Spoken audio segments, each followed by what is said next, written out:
Hello guys and welcome back to the channel. So in this video we're going to look at an explanation of what Palantir does in the commercial section as explained by CEO Shyam Sankar. It's a fantastic demo and explanation, and it's a must-watch for every investor, I believe, to really understand who Palantir's competitor is, if Snowflake is a competitor, and how Palantir fits into the other system that a company uses. So if you have Salesforce, for example, and you use Databricks or Snowflake, and then you go to Palantir Foundry, do you then have to kick out all these other programs, or Foundry is something that is below a new layer to these levels that makes everything work better together? So to fully understand this, because I'm guessing the people who watch this are not programmers, so I want to make sure that we understand some terms that will make it easy to understand the video. So ontology, this is a term that Palantir uses a lot. What the F is this? So this is the normal use of the word is a set of concepts and categories in a subject area or domain that shows their properties and relations between them. So for example, an example of this would be that you have a guy here and then you have another lady here, and then this guy is a man, which is a category, this lady is a female, and then they are married. So the married is an ontology expressing their relation, and the man and the female is expressing the property of them. Okay, so in brief, ontology as a branch of philosophy is the science of what is, of the kinds and structures of objects. In simple terms, ontology seeks the classification and explanation of entities. So again, it's self-evident here. I'm just going to go into how Palantir uses it in their programming. I know this is a bit boring, but it's a must to understand this video. So ontology, the Foundry ontology is an operational layer for the organization. The ontology sits on top of the digital assets integrated into Foundry data sets and models, and connects them to their real-world counterparts, ranging from physical assets like plants, equipment, and products to concepts like customer orders or financial transactions. In many settings, the ontology serves as a digital twin of the organization, containing both the semantic elements, objects, properties, links, and kinetic elements, actions, functions, dynamic security needed to enable use cases of all types. So the best way as a layman, being me, that I can explain this is, for example, if you have a huge set of data, it in itself, it doesn't mean anything. But if the computer or the program has an ontology, it can recognize that, okay, all the data that is coming from here is coming from a truck, for example. And then it can differentiate that, okay, if there is data coming from Salesforce, this must be, a customer order. And this is not the same as a truck, it's an order, And then this order will make an action happen to the truck. So it's this different kind of classification that basically makes the company come alive in the digital world, because otherwise it would be just one single plane of data. So I hope this was not too boring. Now we're going to get into the demo. And as always, if you like this content, please make sure you subscribe. And if you want to support the channel, get exclusive access to me and to exclusive content, and get the valuations and models that we use on this channel, then check out the first link in the description box below, which will take you to our Patreon. So let's begin this video. So I'm excited to do something that's a little bit different for Palantir, to share more of our product vision, the product roadmap, the things that we're excited about, the things that we're building, and really ground that not in what we usually do, which are the things in the world that we're deeply involved with, as Dr. Karp mentioned, the war in Ukraine, distributing vaccines, the work that we've done with many manufacturers and supply chains, but actually in the fundamental technical vision of what we're building. So this company, I'm coming up on 17 years at Palantir. As our customers are often kind to remind us, this is a company filled with amazing people. But I think what actually makes Palantir different is that this is a company that operates in a fundamentally different way. And that I would summarize as believing that the truth is out there. The truth of what is broken but doesn't have to be. The truth of what is missing in software. It does not exist here in Palo Alto. It exists in the front lines of Donetsk and the factory floors of Detroit, and that's exactly where we go to learn, to discover, and to build. And I think that's pretty different than most of the software industry, which is really set out fundamentally to make software easier to sell. It's minimally viable. It's barely alive. And that's their roadmap, really. When we built Vertex, which BP has credited with over 10,000 barrels of incremental production a day each year since we put it in production, that's hundreds of millions of dollars of value a year, roughly $500 million of value last year alone. We did it specifically to solve deep problems in energy. We couldn't have known when we set out to do that it would be key to powering BP's energy transition, or that it would power all of the work that we did with manufacturing supply chains in 2020 and 2021, or it was the crucial technology to enable vaccine distribution in the US and the UK. It was exactly by throwing ourselves at our customers' hardest problems over and over again that we were able to envision the maximalist solutions that deeply and completely solved our customers' problems. And that's what led to us creating this category of the ontology. It's why we know that every business in this room needs the ontology to meet its moment today. I mean, if you think about the investment lots of folks are making, if you say you invest in a cloud data warehouse, that's not your problem. Maybe it's a problem, but it's not the problem. So you've aggregated all of your transactional information to a single store. How does that help your planning tool talk to your pricing tool? Your ERP and your CRM systems still don't speak to each other. Your enterprise is still not connected. And you might say that you don't need it to be connected. But I think we've all seen over the last few years with the slightest perturbance, all that falls down like a house of cards. And then your folks, the hardworking people in your business that are running the whole institution, they eject. They eject to Excel. They eject to legacy desktop applications. They do a lot of this work in their own heads. That's what happened with Southwest when their software failed them. And they are reacting to the inflexibility and the isolation of the existing systems. And ironically, by ejecting in that sort of way, they're actually further entrenching the inflexibility and isolation of those systems. And so I think you won't be surprised to hear that exactly no one ever said that the solution to these problems was upgrading their ERP, their CRM, their whatever platform to the latest version. To solve these problems, you need an ontology. And Foundry's core ontology allows you to model the semantics, the kinetics, and the dynamics of your business. The semantics represent the real-world elements of your business in full fidelity, the conceptual and object-oriented nature of your business across all of your data types, from streaming, geospatial, your telemetry data, your transactional data, and an extensible framework. Your kinetics allow you to define or mine the behaviors, actions, decisions of your business, to leverage automations, processes, models, to orchestrate and coordinate the existing transactional systems that actually run your business today. Upgrading to S4 doesn't make your business better. But implementing a model that determines the optimal allocation of inventories to trucks and distribution centers, and then automatically decisions that by calling back into SAP through our ontology webhooks, that makes your business better. That's worth hundreds of millions of dollars a year, and that's what Tyson Foods shared on this stage in October. Dynamics allow you to evolve your business, to outlearn the market, to run simulations across your enterprise to quantify the potential impact of decisions that you're making, and then to take informed decisions. And so without semantics, kinetics, and dynamics all in one place, automobile companies could not have replanned their entire production process at the beginning of the Ukraine war.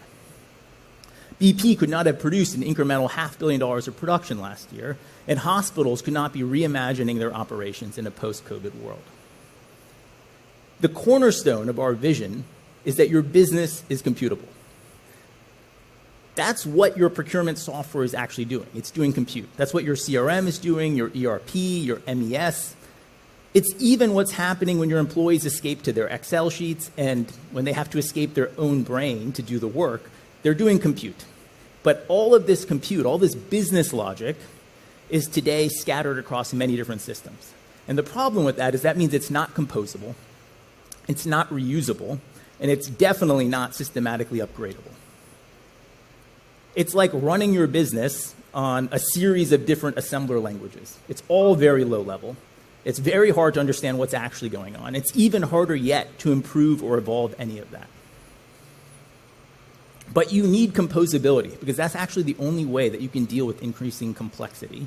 And you need reusability, because that's the only way that you can achieve scale. You need upgradability, obviously, because you need to evolve your business to meet today's reality. And so Foundry, internal to Foundry, has always been able to do this. These sort of reusable, composable building blocks of logic, that's always been Foundry's secret.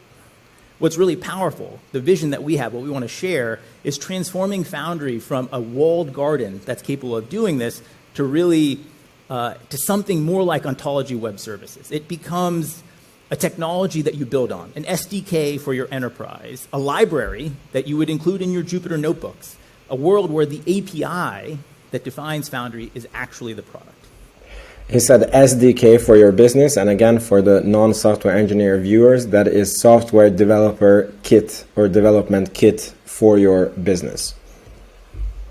And that makes all of your business and its logic addressable in your applications anywhere through standards. And once you make your business programmable, you're only limited by your creativity and the physics of the universe. Your legacy investments now actually work for you instead of working against you. Your data drives differentiation and decision-making instead of driving commoditized insights. That's why the Ukrainians are winning the war. Your data, your war as code, is winning. Ontology, in this case, is David's slingshot.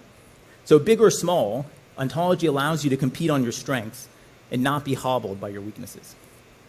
So let's walk through an illustrative demo here that I think illustrates some of these concepts here.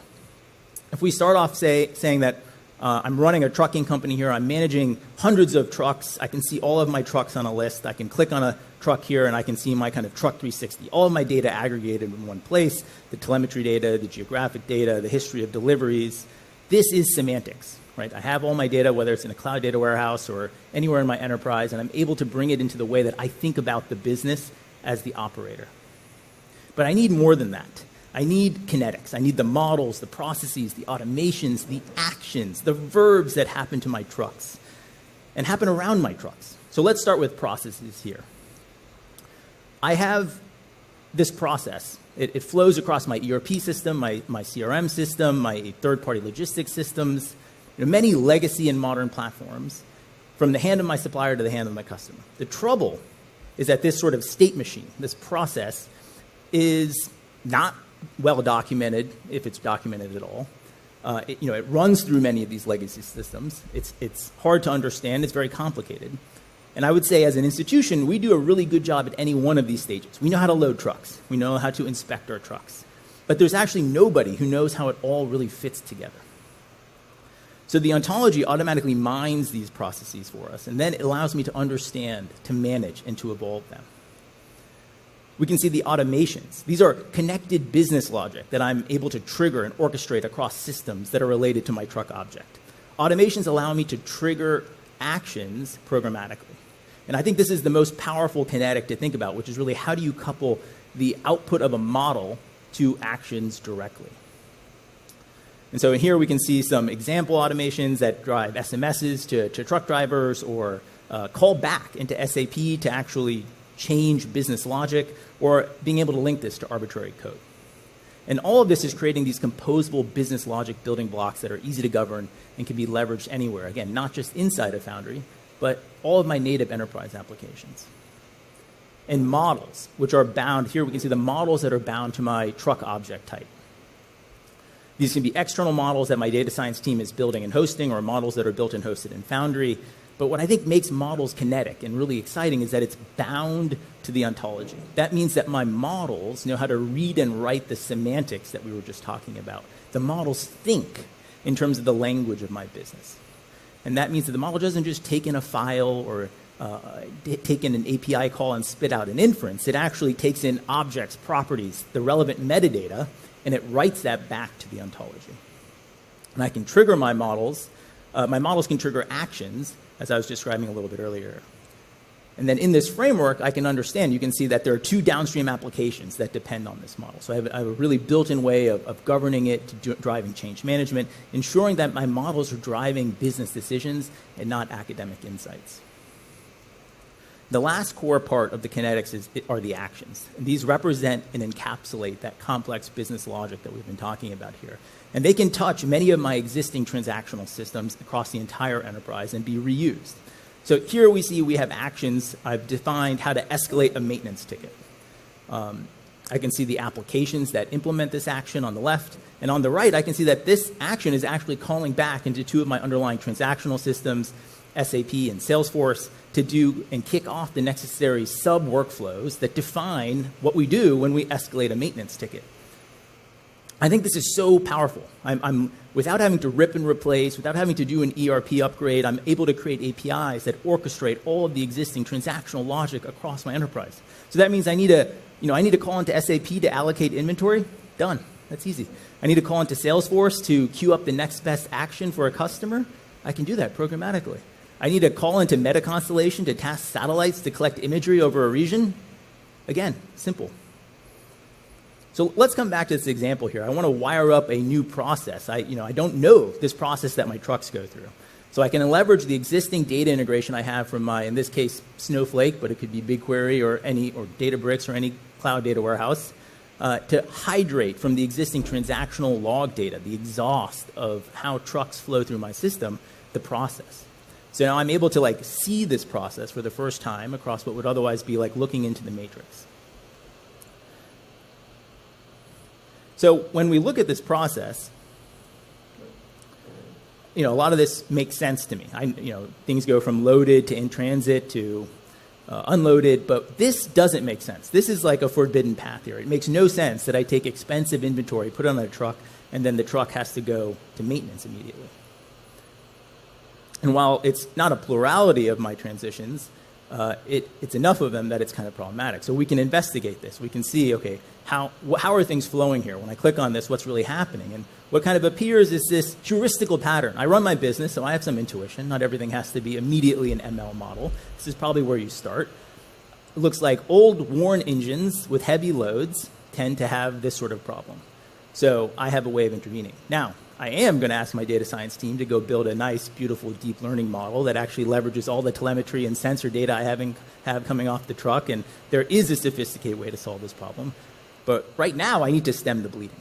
So while they're doing that, I'm actually right here from this pane of glass going to create an alert that means that when anything is in transit and it's a worn engine and a heavy load, I want to create an alert that drives an automation to escalate the maintenance ticket to do preventative maintenance.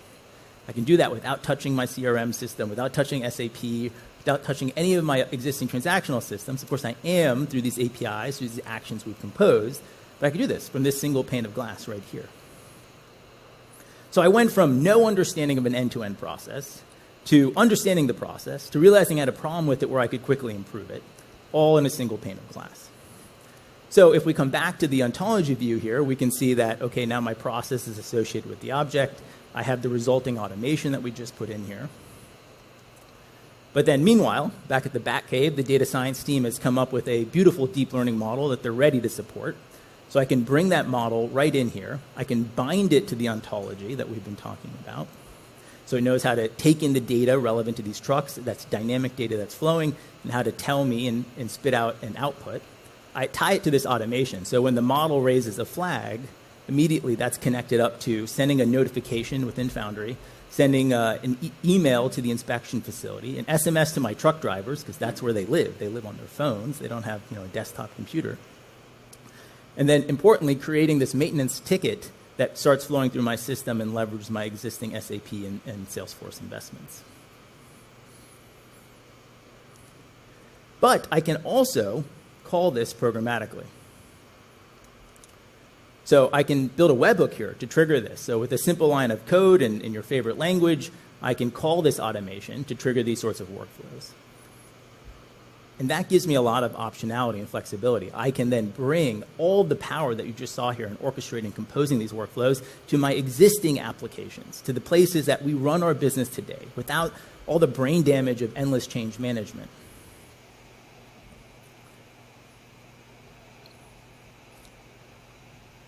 So let's look at this in one slightly more level of detail here. So I am just connecting to the ontology.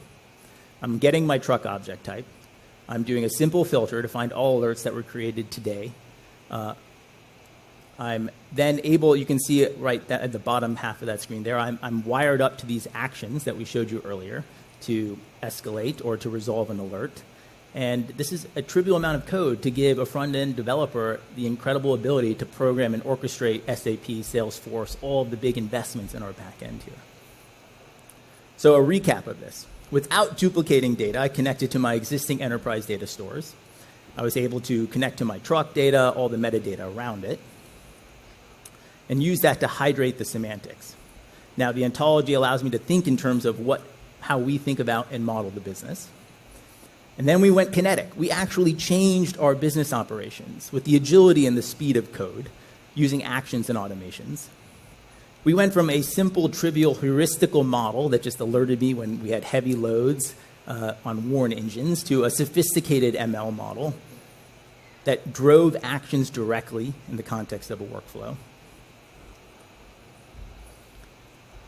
And then I landed all of this where my users are today. The tools they use today. The ontology abstracted away all the complexity of my existing transactional systems, the flows between these systems. It allowed me to centralize my business logic so that I had one place to go where I was able to upgrade my business by upgrading my business logic. And I think this is really quite powerful. This vision of composability, modularity, openness, it allows the ontology to be the SDK of your enterprise.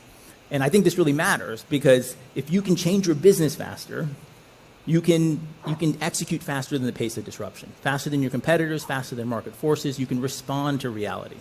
And I think this is the weapon to win here. And so as you listen to our other customers talking today, sharing stories, talking about the ontology, I think this is the context to think about. For example, with PG&E, it's not, it wasn't sufficient to prevent wildfires to use the SCADA system that controls the grid, or Snowflake that has all the asset data, or Salesforce that has all the customer data. Only the ontology could allow you to bring this all together, to orchestrate them, to execute that at the pace of something that is wildly disruptive. So thank you. Fantastic demo. This was the third time me seeing this, and he's so much explaining it from the viewpoint of a programmer, so I had to really demo in myself what this means. But what I got out of it is that basically, companies are very allergic to changing the systems that they have trained their people on. So if they have salespeople that are trained on Salesforce, and then they have truck maintenance guys that are trained on the truck maintenance program, they are going to have you're going to have a very hard time trying to sell that company on one program that does the sales and does the truck, and probably that program is not going to be good. So instead, what Palantir Foundry does is it becomes a layer beneath these. Together with this ontology, it's able to connect everything together, and it somehow makes a better result than all these separate parts combined. So it's like you add the separate parts together, and then you get something that is much greater. And in this case, for example, reading the truck telemetry, they can predict that this truck is going to get maintenance. They send an SMS to the truck driver that please drive this truck into this service center, and then in the customer management system, they tell the customer that there is a 1-day delay, and then the program can schedule another truck to pick up the same product from another warehouse, and the whole thing is basically working by itself, even though the data is coming from the completely different places, like from the truck, from this office over there, and from that warehouse. So it's really a fantastic demo. Really interesting implications. I really love it. Please let me know in the comments what you got out of this. Thank you so much for watching, and make sure you subscribe, and I'll see you in the next video. Ciao, ciao.